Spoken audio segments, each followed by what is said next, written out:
Minimalna plača v višini 597 evrov bruto oziroma 459 evrov neto prenizka glede na življenjske stroške, se verjetno strinjamo vsi, da pa v veliki večini primerov previsoka glede na bruto dodano vrednost po zaposlenem, nadaljevanju produktivnost, vedo le tisti, ki to izračunavajo, sindikati torej prav sigurno ne.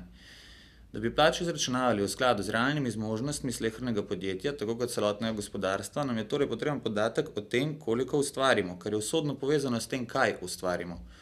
Plač torej ne gre deliti iz usmiljenja na podlagi življenjskih stroškov, ampak zgolj na realnih osnovah zmožnosti.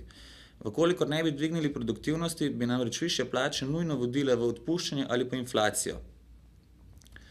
Da bi podjetje lahko bolje plačalo svoje delavce, mora torej več zaslužiti ali pa manj potrošiti. Glede na to, da v Sloveniji predvsem v panogah z nižjimi plačami strošek dela že sedaj predstavlja tudi do 80% vseh stroškov in več, je logično, da bodo podjetja varčevala najprej pri strošku dela.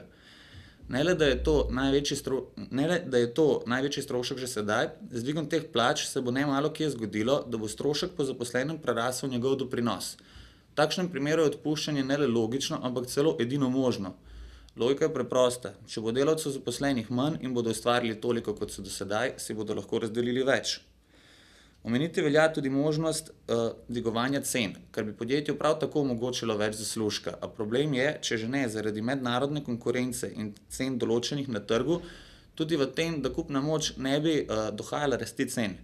Morali bi se dvigniti tudi plače, kar pa bi vodilo v spiralo dvigovanja cen in plač, inflacijo torej. Hvala Bogu, Slovenija te možnosti zaradi monetarne politike prenesene na Evropo nima. Plačo gre torej dvigovati samo iz naslova večje produktivnosti, ki pa ne pomeni nujno več vloženega dela, saj to nemalo kdaj povzroča le še večje stroške. Večjo produktivnost lahko dosežemo predvsem s proizvodi z višjo dodano vrednostjo, v katere bo vloženega več znanja in razvoja. Za konec, Mura ni šla v stečaj, ker bi njene delavke delale vse slabše in slabše. Dovolj je bilo delati ves čas isto in pustiti, da jo izrine svetovna konkurenca.